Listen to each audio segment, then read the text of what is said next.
Walter ने वहां जाकर देखा कि शिकारी ने एक बहुत अच्छा मचान बना रखा है। शिकारी ने वॉल्टर से कहा कि साहब, तेंदुआ कहीं आसपास ही है, आप मचान पर बैठ जाइए। उसकी सलाह मानते हुए वॉल्टर तुरंत मचान पर चढ़ गया। 10 मिनट बाद उसे 50 गज दूर झाड़ियों में लेटे हुए तेंदुए की धुंधली आकृति दिखाई दी। यह जोखिम उठाने लायक बहुत मुश्किल निशाना था, इसलिए उसने इंतजार किया। लगभग 5-10 मिनट बाद, जिस दौरान वॉल्टर का दिल इतनी जोर से धड़क रहा था कि उसे डर था कि तेंदुआ उसे सुन लेगा, वह जानवर उठा और शिकार की ओर बढ़ा। जाहिर है उसे ज्यादा भूख नहीं थी, क्योंकि मांस को तुरंत नोचने के बजाय वह मरे हुए भैंसे को देखता रहा, मानो उसे समझ नहीं आ रहा हो कि उसे किस तरफ से खाना शुरू करना है। इससे पहले कि वह कोई फैसला ले पाता, वॉल्टर की गोली ने सवाल को बेतुका बना दिया। तेंदुआ अपने मृत शिकार पर मरा पड़ा था, जिसका वह फिर कभी निवाला नहीं खाएगा। बेरेस्फोर्ड बहुत खुश होकर लौटा। गांव वाले उसके 17वें तेंदुए को ले जा रहे थे, जो उसके 4 पैरों से एक लंबे बांस के डंडे से बंधा था। उसने नहाया, कपड़े बदले और खाना खाया। वॉल्टर अब बंगले के बरामदे में एक लंबी कुर्सी पर लेटा हुआ था, और उसके दाहिने हाथ की पहुंच में एक सुनहरे रंग का शराब का प्याला रखा था। लेटते ही उसे अचानक अजीब सा महसूस होने लगा। उसे बचपन में सुनाई गई एक कहानी याद आ गई। ये कहानी उसके दादा ने सुनाई थी, जिनका नाम जनरल लुइस बेरेस्फोर्ड था। जब वह एक युवा अधिकारी थे, तो 1857 के विद्रोह के तुरंत बाद उन्हें धारवाड़ में तैनात किया गया था, और वे उसी बंगले में शूटिंग के लिए गए थे जहां अब वॉल्टर रहता था। यह उन्हें एक भयानक अनुभव हुआ था। बरामदे में एक लंबी कुर्सी पर लेटे हुए, जहां अब उनका पोता लेटा था, वे सो गए थे। उनके बगल में उनके दोस्त कैप्टन रिचर्डसन, जो बाद में जनरल सर आर्चिबाल्ड रिचर्डसन बने, लेटे हुए थे। वे भी सो गए थे। बेरेस्फोर्ड की बाईं बाह में तेज दर्द ने उनकी नींद खोल दी थी। उन्होंने देखा कि उनके बगल में एक बाघ खड़ा था। बाघ ने उनके हाथ को अपने मुंह में जकड़ लिया था और उसे घसीट रहा था। बेरेस्फोर्ड ने अपना सिर संभाला और रिचर्डसन को अंदर से राइफल लाने और उस जंगली जानवर को गोली मारने के लिए कहा। जब बाघ उनका हाथ खींच रहा था, तो बेरेस्फोर्ड को उनके साथ जाना पड़ा, क्योंकि उन्हें डर था कि अगर उन्होंने विरोध किया तो बाघ उन्हें सीधे मार डालेगा। वह उठा और बाघ के साथ साथ अहाते में चलने लगा। इतिहास में किसी भी अन्य दुहक से अधिक भयानक उम्मीद करता रहा कि रिचर्डसन अहाते की दीवार तक पहुंचने से पहले राइफल को एक साथ रखकर उसे लोड कर लेगा।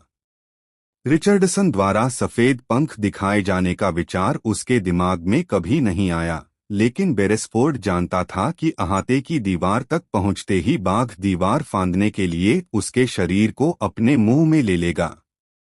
वह कदम दर कदम, जितनी हिम्मत थी उतनी धीमी गति से चलने लगा। अचानक उसने एक प्रसन्नचित्त आवाज और अपने पीछे अपने दोस्त के दौड़ते कदमों की आहट सुनी। बाघ थोड़ा गुर्राया और दीवार के पास रुक गया, अपने शिकार के शरीर को अपने शक्तिशाली जबड़ों में समेटने की तैयारी में। उस क्षण का विराम उसकी पराजय साबित हुआ। रिचर्डसन बाघ के पास पहुंचकर घुटनों के बल बैठ गया। उसके हृदय पर निशाना साधते हुए उसने बाघ को गोली मार दी। गोली सीधा उसके सिर में लगी और वो वहीं मर गया। इस खौफनाक हादसे की वजह से वॉल्टर के दादा को एक हाथ गंवाना पड़ा और बाकी की नौकरी उन्होंने एक ही हाथ के साथ पूरी करी।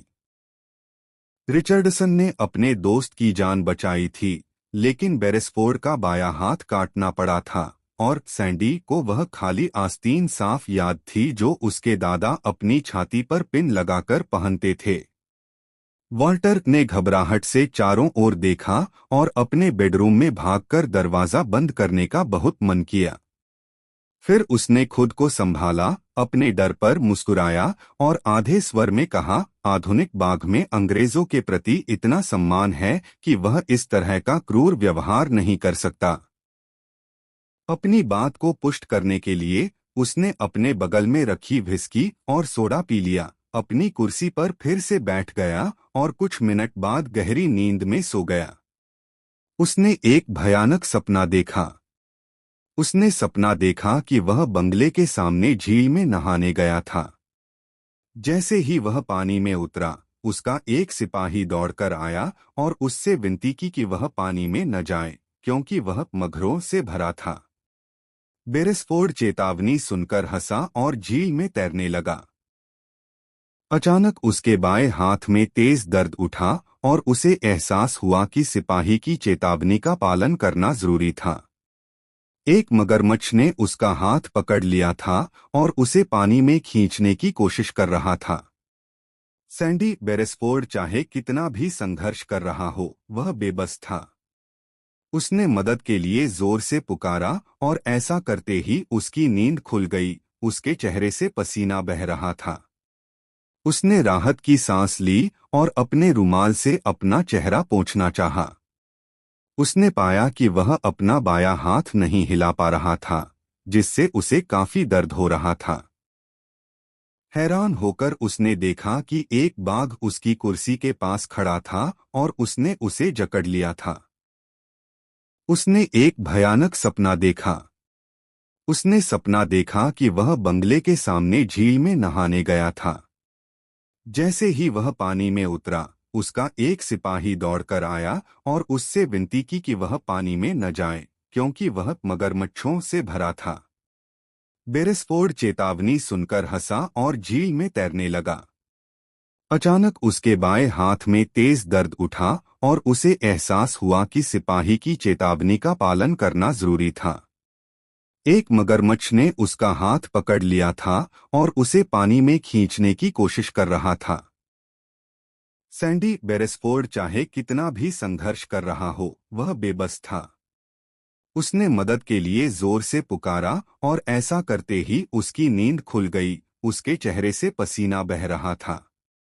उसने राहत की सांस ली और अपने रुमाल से अपना चेहरा पोंछना चाहा। उसने पाया कि वह अपना बायां हाथ नहीं हिला पा रहा था, जिससे उसे काफी दर्द हो रहा था। हैरान होकर उसने देखा कि एक बाघ उसकी कुर्सी के पास खड़ा था और उसने उसे जकड़ लिया था। ठीक वैसे ही जैसे 60 साल पहले दूसरे बाघ ने उसके दादा का हाथ पकड़ लिया था। अनजाने में याददाश्त के फेर में उसने पुकारा, रिचर्डसन। रिचर्डसन। फिर उसका खून ठंडा पड़ गया जब उसे एहसास हुआ कि वह बंगले में अकेला है। काश फोर्ड हैली वहां होता, लेकिन वहां कोई नहीं था। शिकारी भी बॉक्सिंग डे पर शिकार के लिए दूसरे गांव गए थे।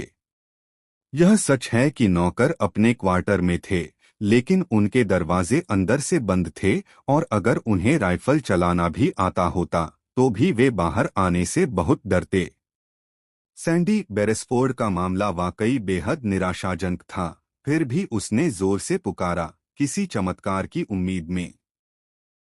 लेकिन किसी ने जवाब नहीं दिया। और शोर से परेशान बाघ बेरेस्फोर्ड के बाएं हाथ को इस तरह खींच रहा था कि उसे मना करना मुश्किल था। ठीक अपने दादा की तरह सैंडी अपने पैरों पर खड़ा हुआ और बाघ के साथ साथ बरामदे की सीढ़ियों से नीचे उतरकर आंगन पार करके दूर दीवार की ओर चल पड़ा। चलते चलते वह ऊंची आवाज में पुकारता रहा। वह जानता था कि उसकी सांसें व्यर्थ हैं, फिर भी उम्मीद मरती नहीं।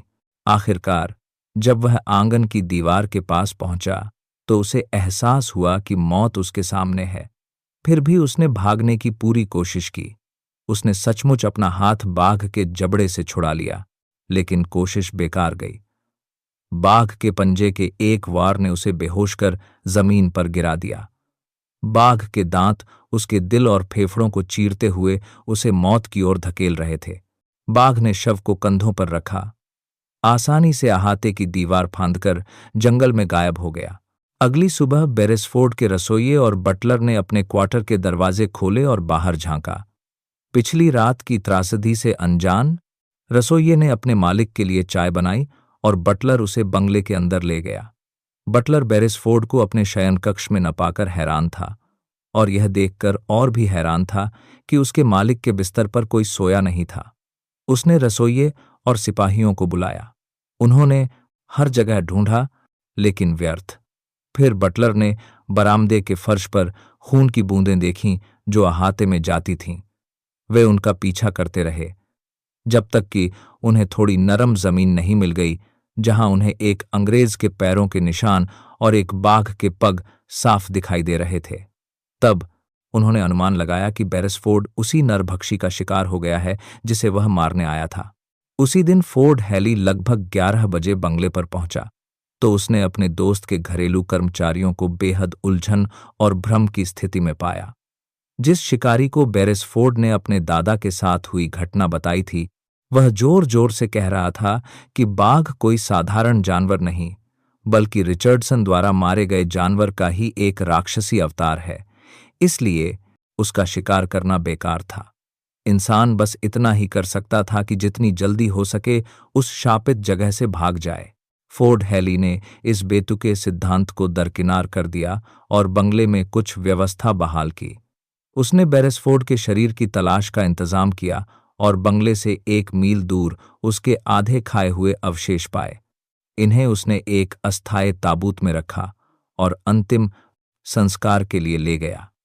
बाद में फोर्ड हैली ने उस बाघ को मार गिराया और अपने दोस्त की मौत का बदला लिया,